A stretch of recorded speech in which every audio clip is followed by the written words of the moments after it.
So we are all there. So good afternoon, ladies and gentlemen. I think you are tired. The day was long. I see that you are all tired. The coffee was good, but so I ask you to be patient, to participate to this last session. We have 1 hour now to discuss on this very interesting topic.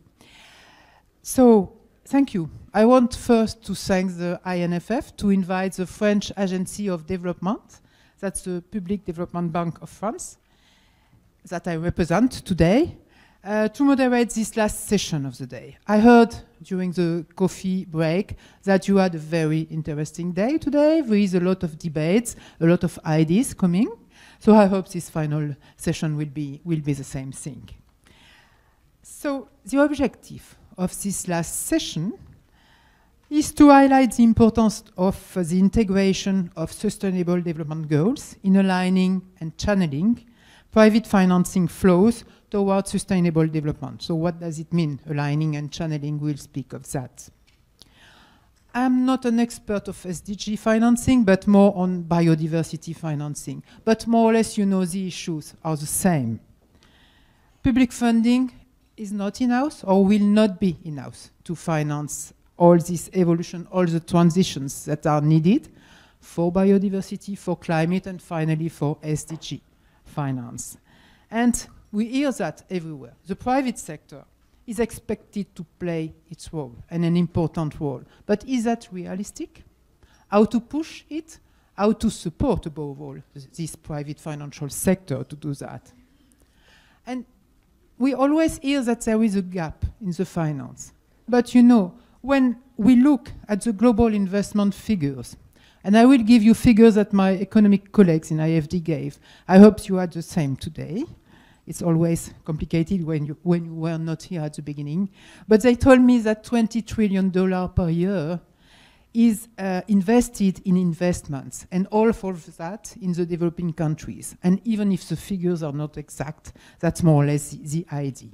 And 80% of this finance come from the private sector. So the money is there. I'm not sure that we can speak of a gap. The money is there, but the money is not always well disbursed. So how to do to align these existing flows, to shift them from flows which are sometimes negative for biodiversity, for climate, for SDGs, and to lower these negative flows, and to increase or reorient these flows to positive finance, which are positive, as I said, for climate, for biodiversity, and for SDGs. That will be a question for you, gentlemen. So what are the conditions? What will be the enabling conditions also for that? So today, the two main questions I will ask to the panel are how to channel these flows, these existing flows, private flows mainly, but also public, you know, toward SDG. What does it mean to align them? What is needed? And the second question will be, because that's also the topic of today, how can the integrated national financing framework help the financial sector, once again public and private, but also the governments, the regulators, to do so? So to answer these two questions, these two main questions, and you will have more precise questions, let me introduce the four speakers and panelists, four brilliant persons which are with me today to answer these questions. Mr. Thomas Bello, you are the Chief of Program for the Finance Sector Hub at UNDP. And you lead UNDP's work to support governments in aligning all sources with the SDGs, so you are right in the topic.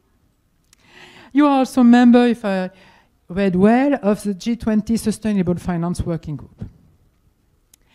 Mr. Hussein Mullah, you are the Head of Mine and Sustainability at Bank Pembangunan Malaysia Berhad, is that right? Yes. And also a member of a committee on climate change, so specialized also on climate change. Mr. Ronald Jung, you are the Head of Sustainable Finance at Société Générale Asia, so a French bank. You are in charge notably of the origination and structuring of sustainable finance solutions, such as green bonds and loans, and surely other things. And Mr. Excuse me in advance if I mispronounce, Mr. Sorafol Tulayasatien? Okay. You are Senior Executive Vice President at the Stock Exchange here in Thailand, and you are an expert in macro and public economics. You used to, okay. Okay. So you will tell us what you are now. Okay. Okay, so gentlemen, let's begin with the first questions. Sorry.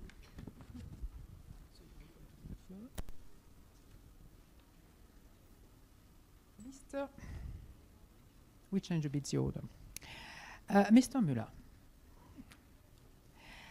you, I know that there has been some development of sustainable finance taxonomies, and here also, but surely in Malaysia also, and specifically tailored for banking sector and capital markets, including relevance to the ASEAN taxonomy. So the ASEAN taxonomy and national taxonomies. Malaysia is one of the earlier adopters of sustainable finance taxonomy globally.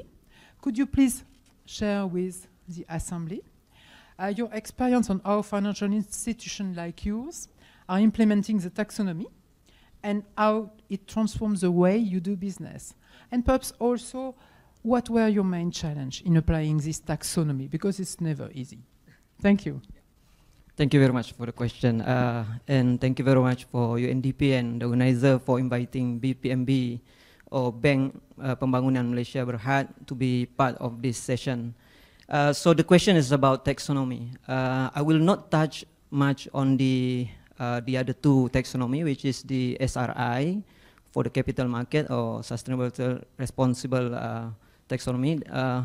And the other one is the Asian taxonomy, because the two are more or less the same, but the one that is applicable for Bank Pembangunan or financial institution is the climate change principle taxonomy, which was issued by Bank Negara, which is the Malaysian regulator, back in April 2021. So the principle, the CCPT we call it. So the CCPT is a regulatory requirement. All financial institutions need to start classifying their customer based on their economic activities and how is it related to the climate action. So including where they are, what kind of business they are in. So basically, the outcome of it is just a classification between C1 up to C5, but C1 means that they are very much climate supporting. And C2 and C3 means that they are very much in a transitioning. And the last two classification of C4 and C5 means they are under watch list. And that's the one that we are worried, because for those under C4 and C5 means that is whether they are not really putting any commitment towards improving or doing any mitigation action, or in some case, actually, they are in activities that is really contributing much to the GHG emission. So that's basically what I will be covering, but I will put this into just two more sections. The first one is about what do we do with that? So when it was introduced in April 2021, because it is mandatory, so first of all, we need to cover on the governance part. So we establish a framework which clearly define within the bank who are responsible for it, and including the governance part in terms of which committee or which board, what are their responsibilities towards that. And the second one is very much on developing a tool. How do you classify? So the Bank Negara or the regulator's taxonomy is clear enough that you can just take the components in that document and start developing a template. So that's the second thing that we do. And from that, the tough one is actually to start educating or communicating with the rest of the bank. Because rather than they're focusing on financial, now they start need to talk about climate. So this is the part where we have to really have capacity building, we really have to conduct training, explain how it is done, and putting some arguments, which point we can agree or we can disagree. And the fourth stage is very much on getting the classification. This is where it gets complicated, because having a tool, having a taxonomy which is principle-based, means that you can still apply a lot of judgmental element into it. So, and that applies not only for BPMB, that applies to most of the financial institutions, where we have this working group, where Bank A may have different classification for same customer with Bank B. So that really put quite a different argument to say that who's right, who's wrong. So that's the portion that even until today we are still trying to find out how do we address this kind of issue. The last one is on the disclosure or reporting. So for the reporting portion, as of now, we have been required to report twice, which is every 6 months period, on our classification, where is our portfolio, whether we have C1 up to C5. And generally, from the Malaysian perspective, Malaysian financial institution, a lot of customer actually will fall under C3. But I think that is quite acceptable to say that most banks will play safe and say that, okay, just accept this classification. But surprisingly, more than 50% are still beyond that classification, which we call it not elsewhere classified, or NEC. Means that for those kind of customer, because of you don't have sufficient data, or because of you're still unable to decide where it sits, so you put on hold when you want to reclassify them. So this is an issue, but this is what we have been going through, and that has been actively discussed until today. So how does that change in terms of how we operate? So the first one is that if before this you go to credit committee with your proposition, usually you'll talk about cash flow, usually we'll talk about financial credits, credit rating, and so on. But now the first thing will be asked is that what is the customer classification? If they fall, for example, under C4, you better have a very good justification, otherwise tendency for it to be approved is not very good. And the second one is that our conversation with regulator become more interactive and more interesting. It's no more like it is supervisory role, but it is supervisory and advisory role for regulator. And this is how actually they communicate with the financial institution. So it's not like leaving us to live with the taxonomy and try to find solution for it, but they will listen to us, even though they will not interfere directly, but they will see what are the issues that we are facing. And the last one, probably before I stop, is that the engagement with a third party. And I think the clear winner of this taxonomy being implemented is the third party, especially consultants. So we're going to see a lot of consultants start offering their services, their expertise. But in the joint committee of all FI, when we discuss about it, the question is that do we need them? Because end of the day, the taxonomy is clear enough, but probably it's better we live with that and try to adjust with it. I hope that answered that question. Yes, for sure. And perhaps, but in the second round of question, I would like to hear also, how was it internally? Because you explained the process, you explained very good the process, how you developed this taxonomy, you classified your clients and so on, made training, but what did you face internal resistance and perhaps external with your clients? That will be a second phase. Yeah. Or very quick, and after that we go to the where? Yeah, very sure. Especially first, it is additional workload, especially for the front line. The second one is that whether this classification is disclosed to the customer. The answer is no. From what the survey conducted, I think it was last week, out of 48 institutions, only 2 eventually have communicated what's the classification. In fact, the regulator has intention to put this classification into the central credit information system, CCRIS, but I think a lot of consideration need to be asked what will be the impact in terms of the credit ability and the ability of the customer to obtain credit if that is disclosed. So I think, yes, of course, resistance is there. Yeah. But you managed. Okay, thank you. Thanks a lot. Mr. Young, it's to you. So you also face this implementation of classification and so on. So as a global financial institution, how do you see, that's the official question, the interplay between the need for such a classification, sustainability linked, and tailored to the national context, to the country where you are, and that are interoperable between markets?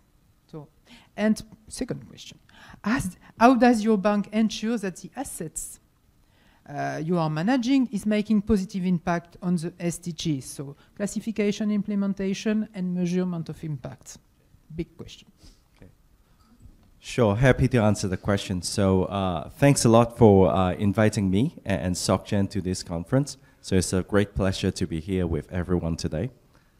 So let me answer the first question. So sustainability classification. So sometimes, in other words, we call it like taxonomies as well. Yeah. So I think there are good reasons for countries to basically tailor the taxonomies to their national circumstances. So, you know, different economies are at different stages of sustainability journey. And then different economies, they also have different like industry structure, energy mix, etc., etc. So I think there's a very strong reason to have like different transition pathway and decarbonization pathway.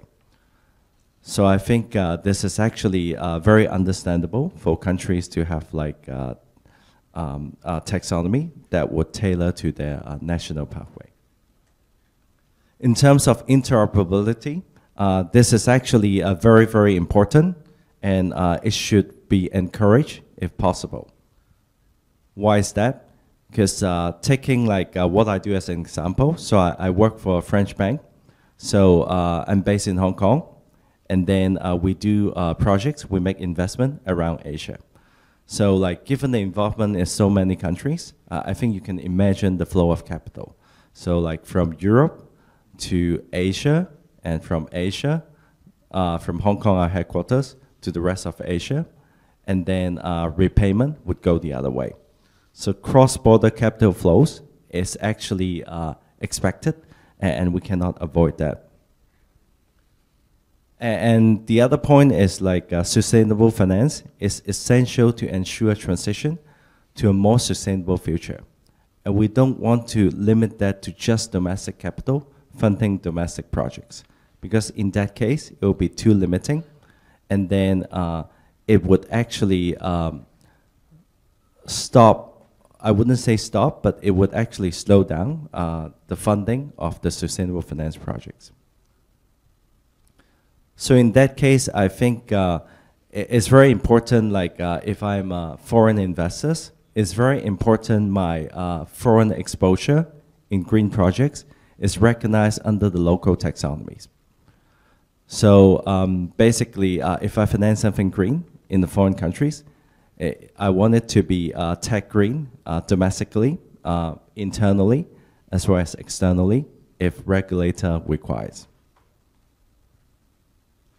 So maybe I'll give you an example. So an example for interoperability is actually the China-EU Common Ground Taxonomy, known as CGT in short. So it's actually not a taxonomy per se, but it's actually a comparison of the two taxonomy. So it lists out the criteria of the two taxonomy, and then it outlines the activities of the two taxonomy. So basically, among the 72 activities that's covered by the Common Ground Taxonomy, so there's like a category where it sets like the China taxonomy is more stringent, and there's also another category that sets EU taxonomy is more stringent, and there's like other categories.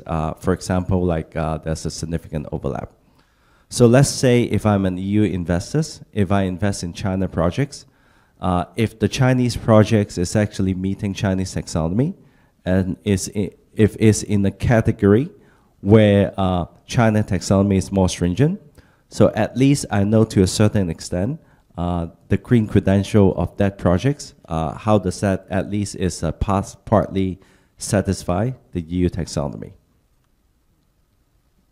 So maybe just quickly answer your second question, how do we ensure impact of the projects?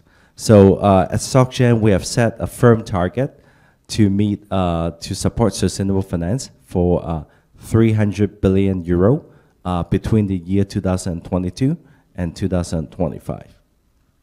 So there are a couple of aspects to fulfill this. So first is, actually, we have established a sustainable and positive impact financing framework to raise sustainable and positive impact financing. So we raise this financing through bond issuances, and then we apply the proceeds into funding like sustainable and positive impact finance projects. So how do we ensure those project funds have positive impact? It's like basically we ensure maximum transparency. We publish the framework on our website. It's publicly available. And then we have a SPO provider to testify for the eligibility and the impact of the project's finance. And then we have actually an internal system to track the proceeds going to the right projects. And then we also do periodic publication of our reporting. So we'll report on the allocation and the impact of those projects as well. So another aspect for meeting this 300 billion euro goal is to basically we accompany our clients on their sustainability journey. So we finance their energy transition projects, like for example, renewable energies, energy efficiencies, and transition metals, etc., etc. So, and lastly, basically we also help like our clients to structure sustainable finance, for example, like green bonds, green loans, and sustainability-linked instruments. So throughout the process, we help them to steer capital to sustainable investments or energy transition type of projects. Thank you, thank you. We see that what you say when you answer the first question is that international cooperation is absolutely necessary. Even if there are national tools, it's important to have at a minimum common basis for tools from a country to another, or you as banker can have some issues to finance projects abroad, or to, yeah, it's absolutely necessary. And thank you also for your experience in reporting what you are doing and explaining us what you are doing.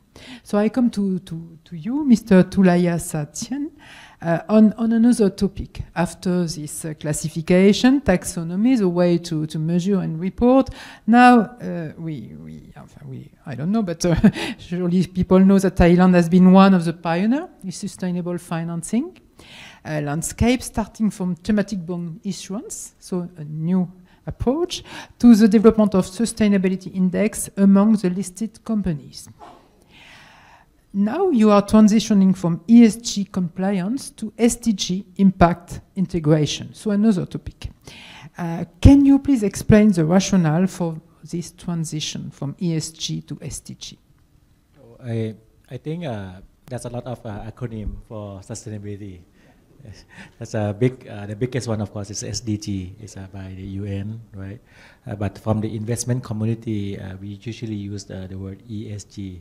It's more issue specific that you do the company doing activities that's good for environment, that's good for social, and that's good for governance.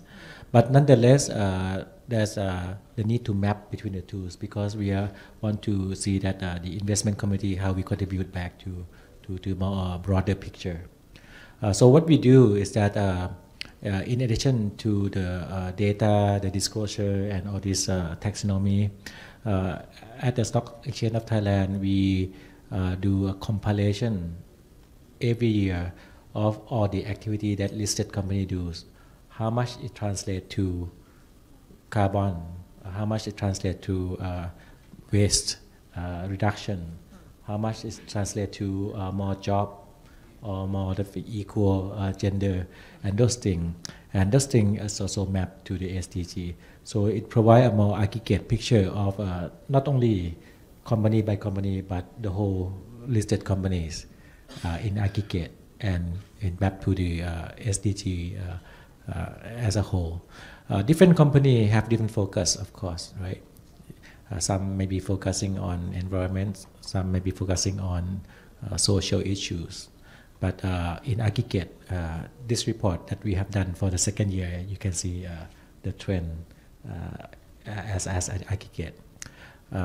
So I hope this answers your question, but I think it's all the underlying message that I think all of us are saying is that to make sustainable finance work, you have to make sure that investors see the value of it, right? And the only way to have them see the value is to have trusted data, because data will provide the investor ability to analyze and see what works for them. Some of them see as an opportunity to invest. Some of them see opportunity for risk managed company that do ESG should be better withstand all the shocks, especially reputation risk, right? And it will help clarify all this, the concern over greenwashing. The more data that investors have, it can help clarify this issue. And this is what all us, we are the three intermediaries. That's the way that we are doing it.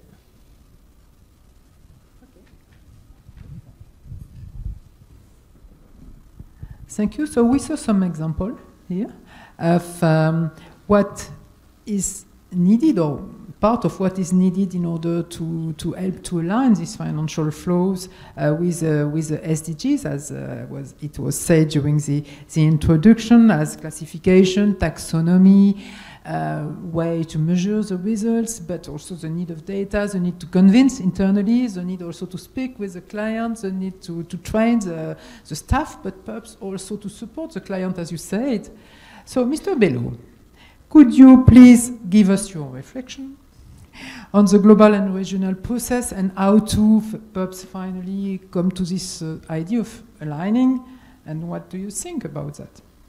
Great, thank you so much, and fantastic presentations from the other panelists. So good to hear of these examples. I guess a reflection from me is there's good news and bad news in all of this. I mean, from a sustainable development perspective, what we're hearing from the fellow panelists and what we're seeing globally is indeed there is an increasing requirement for the private sector to align its investment with sustainable development. That's the good news. We're seeing an increasing focus on these taxonomies that we've heard about, the regulatory environment, disclosure, even in some cases incentives and disincentives being applied to align investment with sustainable development. So this is good news. The bad news is that different countries, different institutions, different people are defining it differently. This is bad news because it's confusing. I get very confused by this topic. There are so many definitions and different ways of looking at it. And it's also bad news because it requires new capacities. There's no question, it's new capacities particularly for the private sector, who have not had to look at this so systematically before. But another piece of good news to finish on the good news, bad news, and then good news is actually, I think the solutions and the ways forward are certainly within our grasp. if we look at this in a perspective of partnership and collaboration, and I'll say a few words about that. I just, because UNDP is lucky enough to sit as the secretariat for something called the Sustainable Finance Working Group in the G20 finance track, we're privileged to participate and observe the discussions across the G20 central banks and ministries of finance on this topic.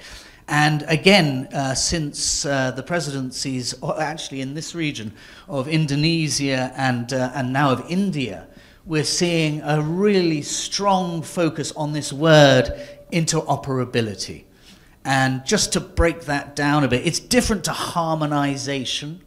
It's not about doing everything the same, but it's about ensuring that one market can have access to another market. And this is really important, and I think a number of the presenters have mentioned the EU Sustainable Finance Taxonomy, which many of you may have heard about. It's primarily, and this is where the word sustainable finance is perhaps a little opaque, because in this case it's primarily about environment and climate change.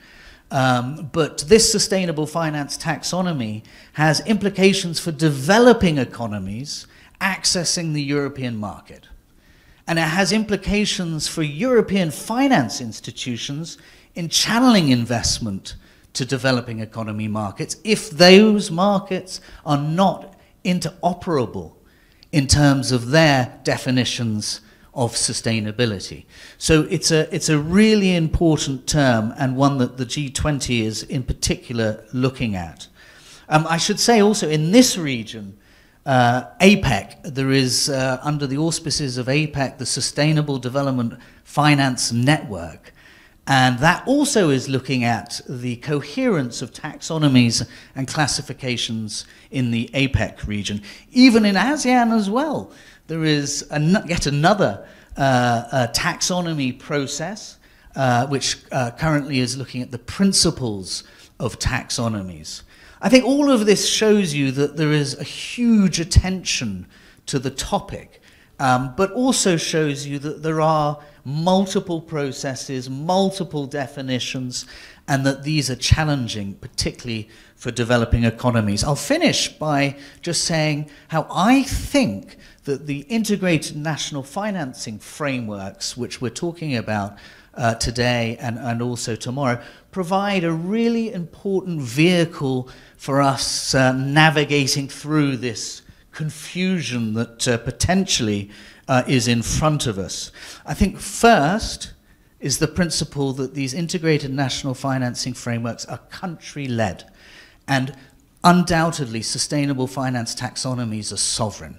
They need to be country-led. Different country contexts require different definitions and landscapes of sustainable finance. So the INFF provides that potential country-led process.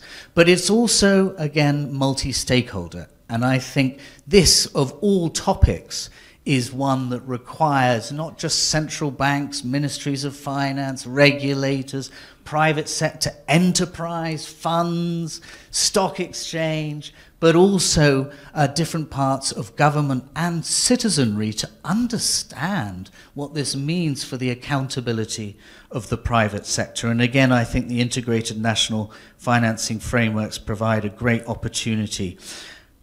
I could say more, but I won't. I'll stop there. An opportunity, but also a challenge in front of us. Thank you.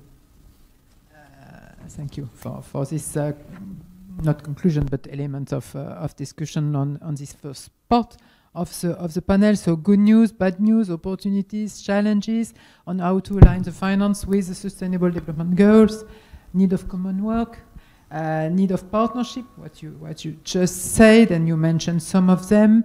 And finally, what is, because we are there for that, what is the role of the INFF in all these processes that you all mentioned? So that will be the second round of questions that I will ask you, and more precisely to you, Mr. Müller. As a National Development Bank, what is your role in developing integrated financing framework based on what has been said before, the challenge, the opportunities, and what are some factors needed to strengthen sustainable financing ecosystems? Right. Bank Pembangunan Malaysia Berhad, or BPMB, has been in business or has been established since 1973. And this November we will be celebrating our 50 years. And we are 100% owned by the Ministry of Finance Incorporated. So technically we are state-owned bank. Our mandate is very special, very specific. It's supporting the government's initiative towards economic development. So for that reason, we're playing a major role in this INFF. So, but I will not be really touching on that. I will be touching a bit more on what are the kind of activities that we do to support it. Back in 2019, we built a tool, we call it a MINE. That's why in my position it's called MINE. MINE actually is, it is a measuring impact for national development. So that's MINE.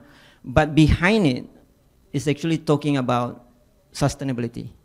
So we built a tool with World Bank, and we use this MINE. If CCPT or climate principle taxonomy is very much a regulatory requirement. We use MINE to do assessment on cases to measure what's the impact to the national development. If it passed certain score, then we'll proceed with it. But if it is not, then actually a really big question, why should we do it? So the component of it involve, currently we're selecting like 6 SDGs to focus on. And we are improving to say that, okay, some SDG actually we may want to look and see we can play more active role into it. So we're revising that. Hopefully we can include all the 17, but if you have too many, then actually you lost focus. So for that reason, we include that. And the other one is that we include what are the importance to the Malaysia plan, the 12th Malaysia plan. If it's in line with it, then you're going to give a better score. And the other portion is that what is the impact to the safeguards? Means that in this project, is there any society that actually become victimized, any relocation? So all of those elements become important component that we use MINE, and we have been using this for the past for the past 2 years now. And in 2021, we make it compulsory that this is a must before we even look at all the other elements. So just to add into conclusion to it, if we have CCPT, we have credit rating, now we have MINE. So we can imagine what the front line will say. There's so many measurements, there are so many indicators that they need to justify before they can put a value proposition. But at the same time, on the other side of the coin, we must also remember that as a mandated bank, it's not really talking about the profitability as the only element that we must consider. So that's why we must consider in terms of people, we must consider in terms of planet. So that's the role how BPMB as a developmental bank play for this financing. Thank you. Thank you. Yeah, I understand. I'm also coming from a development bank, so a mix of regulation, of mandatory requirements, a mix of measurement tools, a mix of please. A mix of measuring, of proofing also internally and externally that it can work, and that's to incentivize also people to act and to give them the envy to do that and to go further. And what about INFF? Is it an help for you?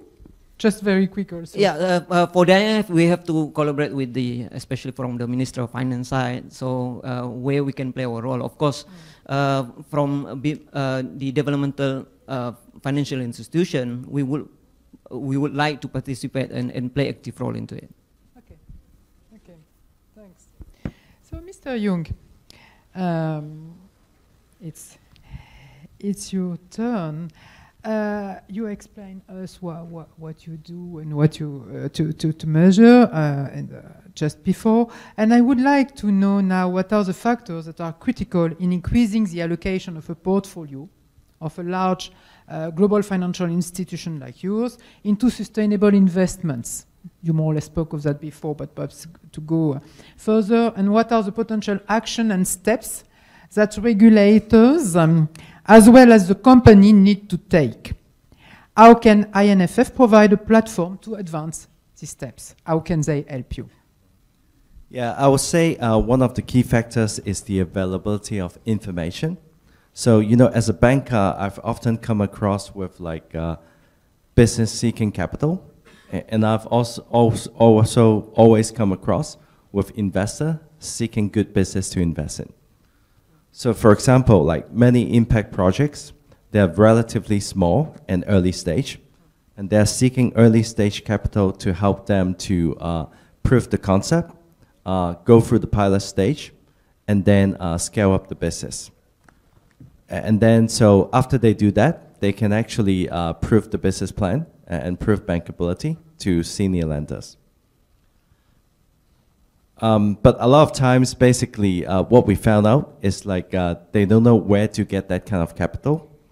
So they know banks sometimes, but then they don't know like the appropriate type of investors that would be interested in that stage of the investment process.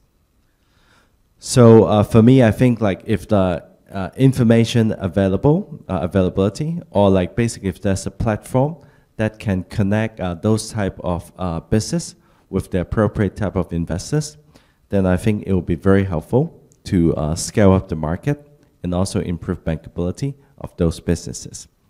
So I think maybe this is something that can be considered by the organization. Yeah. And another thing, information I think is critical is ESG data. So echoing your point, yeah. So basically historical ESG data, for example, GHG emission, water usage, energy consumption, or prospective ESG data, like companies' targets, to help them, to help like people determine like how ambitious is the company, sustainability strategy, and also impact data. A lot of time we finance projects expecting there's an impact, but if we have impact data, then we can have a feedback loop to see basically what projects are really impactful, and then that will improve the capital allocation process. So I think from these aspects, actually regulator or stock exchange have a huge role to do. They can actually enhance disclosure requirements, and they can do it in a practical way, do it in stages, take time to ensure that companies have time to expand the resources, to invest resources, to make data available over time. So I think these are the two things that I think we can do to improve sustainable finance market.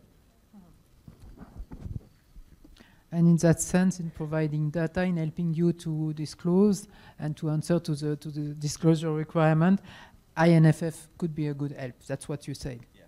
Okay, that's good, and that's wonderful. The last question is for you.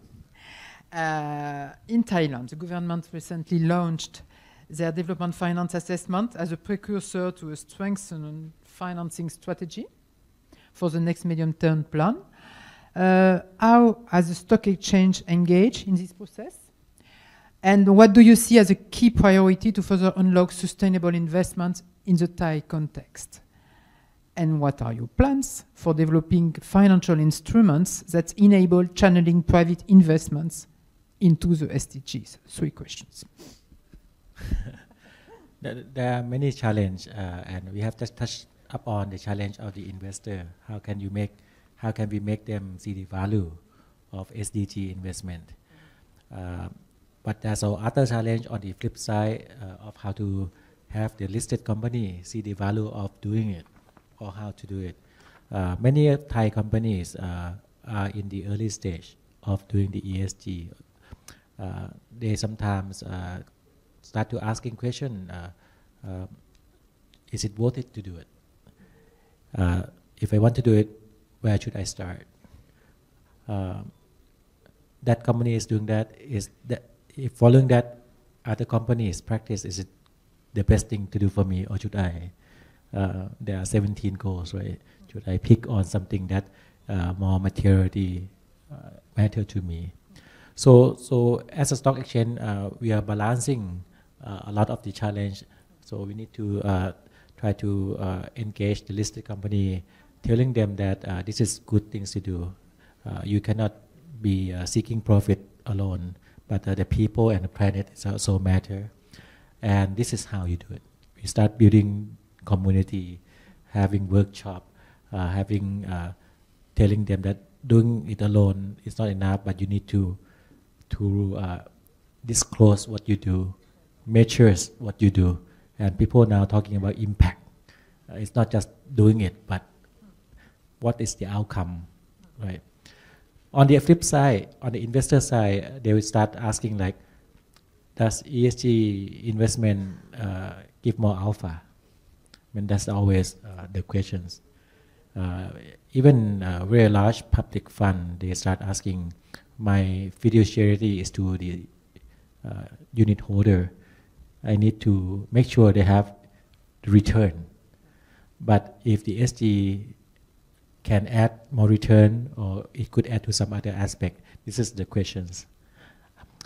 So as I mentioned in the first round, is that we need to provide them with data that is reliable.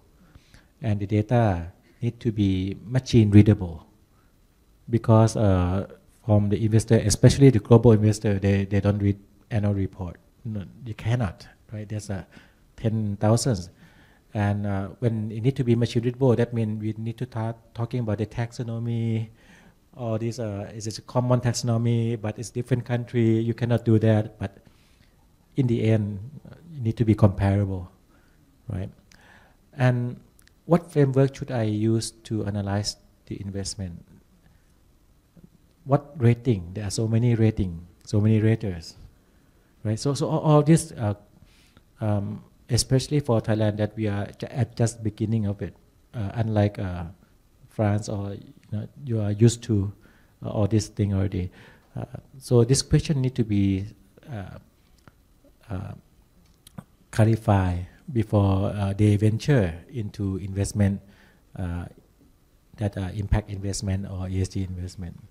So what we do, we collaborate with the international standard, with the rater, with UNDP, do seminar like this, have them do workshop, start translating international framework into a more local flavor one, because we do have some more data on some dimension, and we do have different structures, and even sometimes communicate back on some of the local features that international rater do not yet recognize. Why we don't do this and that? Because our market is like this and that. So those things, we as a stock market, we try to be the voice of the local companies and local investor back to international community also. So lots of things to do. You asked me to prioritize, but my boss have all these things that I need to do. So, but basically, just the two sides, investors and companies. But you say something very important. I think that financing on a more sustainable way, it's not no more having return, or it's I would say that sometimes this question is both unfair, but it's just the way it is, right? You say like if I invest in sustainable investment, I should have some proof that it has alpha. That's a short term. When we think of the sustainable, I mean, that's the word of it, is about longer term, right? But in the finance world, everyone is measured not annually, but quarter by quarter, or sometimes month to month, right?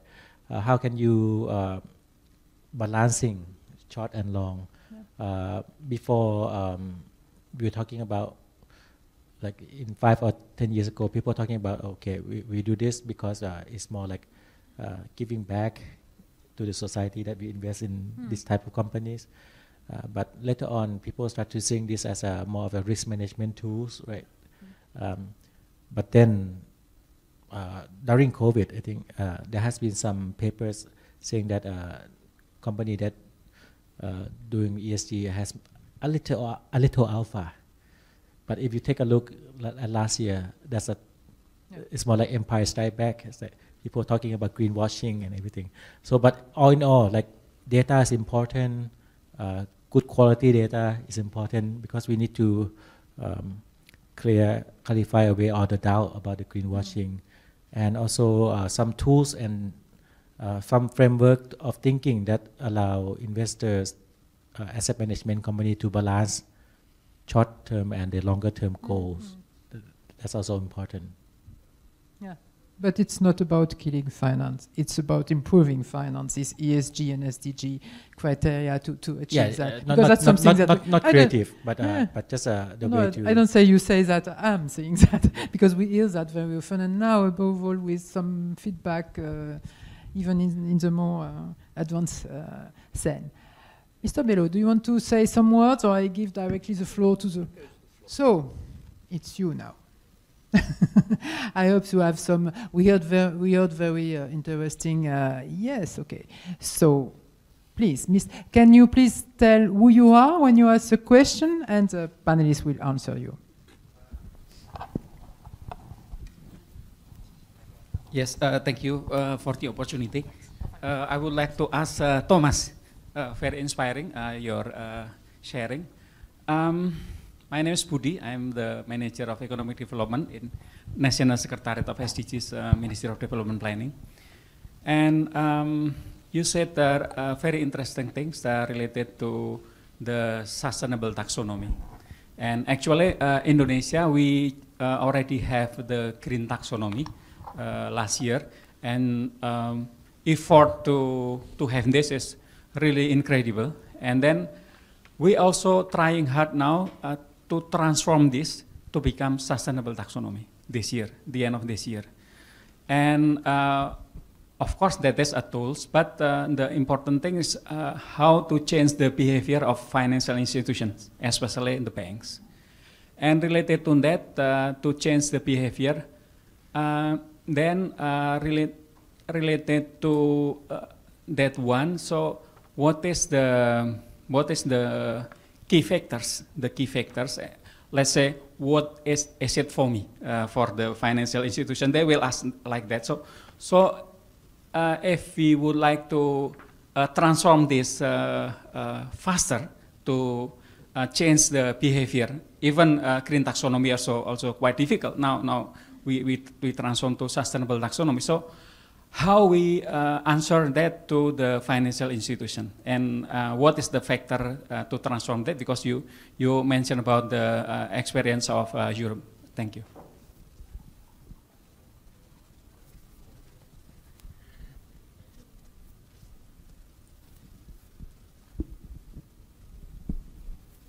If I had the answer to your question, I think a lot of what we're discussing over today, tomorrow, and the rest of the week would be much easier, because I don't know that we have the answer to, how do we incentivize financial institutions to take this agenda forward. I guess the answer does lie in the word incentives and disincentives for the private sector, but rather than homing in on sort of tax and tax incentives and the ways in which those can play out in relation to regulation and taxonomies, I do think it's worth just reflecting on establishing a common vision. And I think this is something that certainly as a development institution we have struggled with for decades. Genuinely, are there common visions of sustainable development at the country level? And we often addressed it through planning exercises in the past, which, we expanded the participation, we broadened the consultation, we brought the private sector into medium-term development plan consultations, but to no real avail in terms of having and institutionalizing a common vision of sustainable development across public and private sectors. So I do think one of the interesting approaches that an integrated national financing framework puts forward is, instead of looking just at planning, we look at financing and how we can have a common agenda across the public and private sector for our investments. So I do think the common vision part is something that needs to be addressed. The challenge, I think, with the sort of the movement from a green taxonomy to a sustainable finance taxonomy is in part that there is no definition anywhere internationally of what a sustainable finance taxonomy should be. As the UN, I think we would say that the framework of the Sustainable Development Goals provides potentially a framework within which to find a common sustainable finance taxonomy.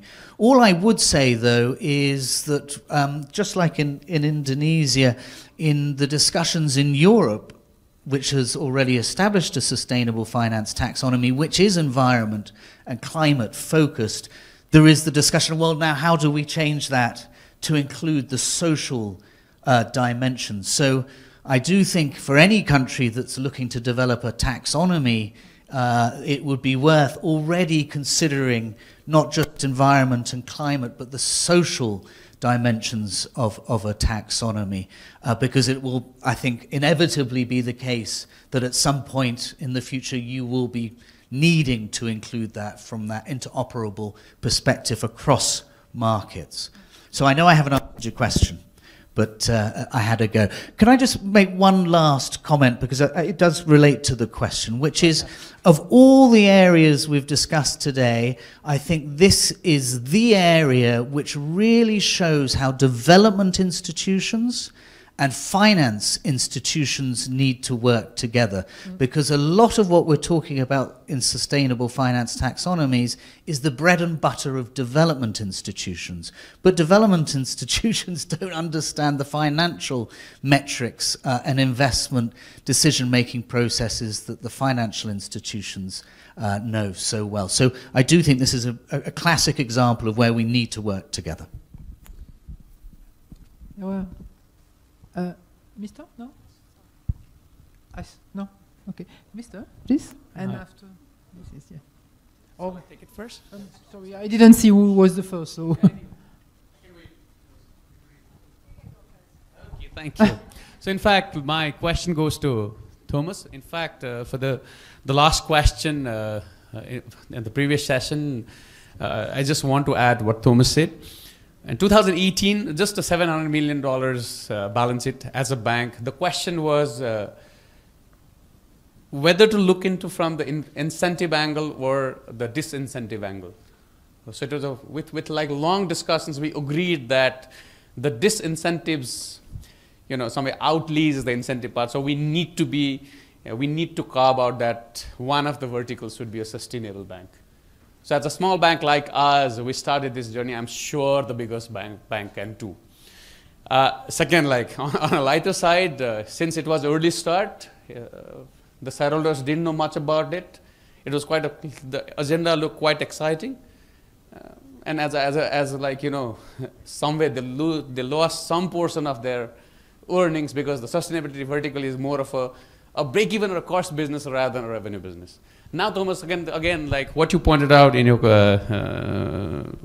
presentation, like, yes, I personally, since the vertical lies or the business lies under my vertical, one of the biggest challenges that I face is the too many definitions under blended finance.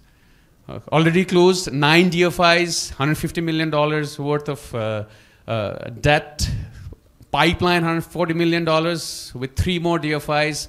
Probably every month I meet 1 or 2, like, you know, working on the ecosystem, and almost everyone has a different story. So as a financial institution, it's very difficult to keep reinvesting on multiple projects and to align with the stories of everyone.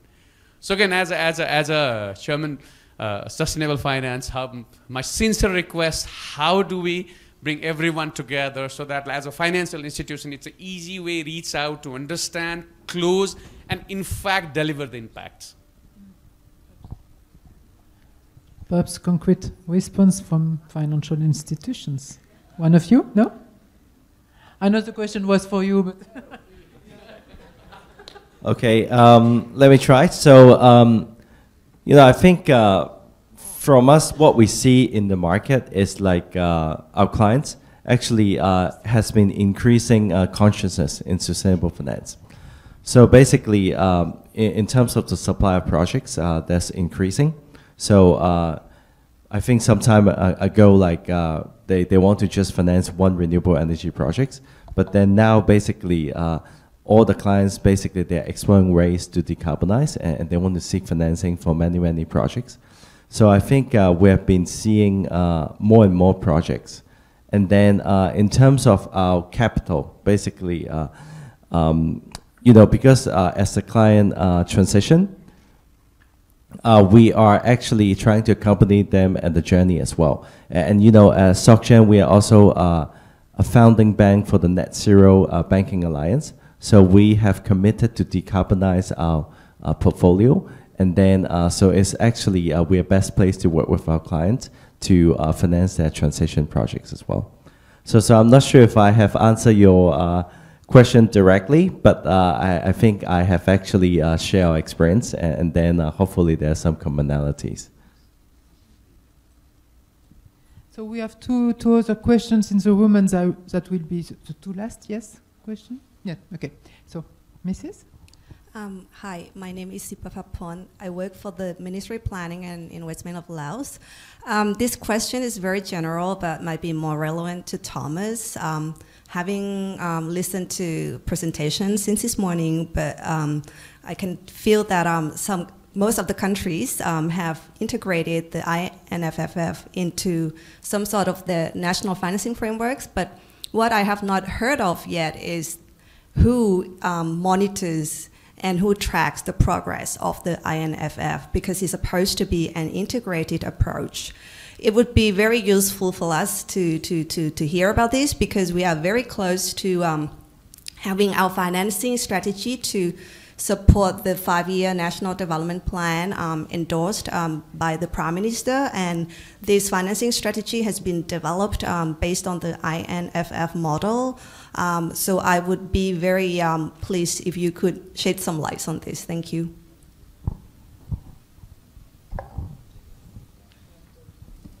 And the other question, and we'll make, okay. My name is Mohammed Ali Kamal. I'm from Ministry of Planning from Pakistan. Simple question, because we love diversity and we love localization in SDGs. And whenever we talk about the sustainability, it's used to be environment sustainability, but now it's a social sustainability and economic sustainability as well. So I have two things to say. Number one is we do have definition of EU taxonomy. So why can't we adopt that? And secondly, if we are moving from ESG SDGs, so what are the 2 or 3 points which you can say that's the way how we should move from ESG to Sustainable Development Goals opportunity, impact opportunity? Thank you. Want to answer or to? You go? Hmm? So, on the first question of the sort of transparency, accountability, reporting of progress or not in taking forward an INFF, I think again, I can't answer that question as well as other countries in this room could answer that question. So I do hope that others over drinks tonight or in the coffee will go over and tell your story to our colleague from Laos. I do know, for example, in Mongolia, that the INFF was somehow passed through Parliament, I think, and I do think the role of national assemblies and parliaments is absolutely critical in this agenda. I don't think necessarily parliamentarians and MPs necessarily understand yet the agenda of sustainable finance. I think in many cases struggling even to understand how public finance impacts on sustainable development. But I do think there's a job of work in getting some awareness and understanding of the sustainable finance agenda as it applies to the private sector. And for our colleague from Pakistan, in relation to why doesn't everybody adopt the EU taxonomy, I think, as I mentioned, it is a sovereign issue, a taxonomy, and the European market is very, very different to many of the markets in the Asia-Pacific region, and I don't think we should take it as the starting point for taxonomies in the countries of the region. But I would say, please focus on trying to make your taxonomies interoperable with the EU taxonomy if you wish to access the European market. I think it is absolutely critical. And yeah, move from ESG to SDGs. Let's talk over a cocktail. I really think that is a very helpful way of describing the shift we need to see from ESG to SDG. That will be the word of conclusion. Take a cocktail and have a drink together. So thank you, ladies and gentlemen, for this last session. And I want first to thank the four guys and the four gentlemen for their very interesting and fruitful testimony and experience. Thanks a lot, and thanks to you too. And we have a conclusion now, I think. Great, thanks Adil, and thanks to the panelists. We're almost there at the end of a very rich day. Just to help us take stock of where we are, of what we've heard, and how it all comes together, I'm going to welcome my colleague Diora, who's our SDG Finance Policy Specialist here in the Asia-Pacific region, to give us a summary of day one and some of the key takeaways.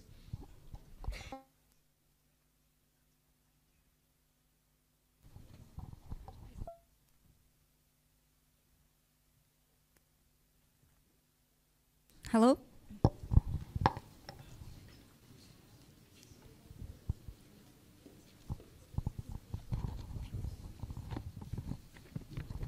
Hello, colleagues.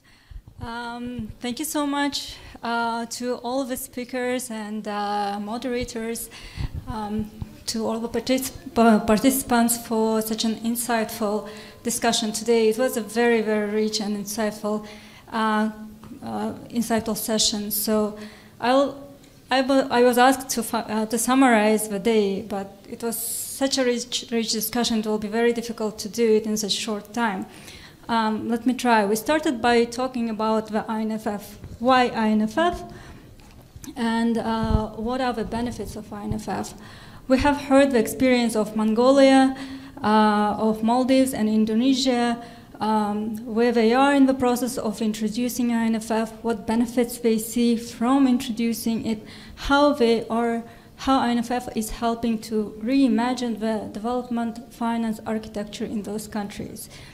We talked about INFF Facility, which was created last year, and how countries can apply to that facility to advance the work on INFF in their countries.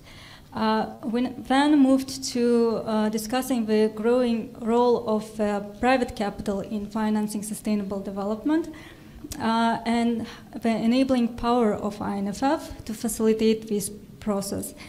We heard experience of the Thai banks incorporating the sustainability considerations in their lending decisions. We heard from Malaysian government on the enabling environment, and we heard from India about the impact investment as well as the new initiative on the social stock exchange that they introduced last year. We heard about the interplay between the development policies and introduction of the development of the debt instruments in the countries, and how INFF can help the countries to ensure coherence between these two different processes,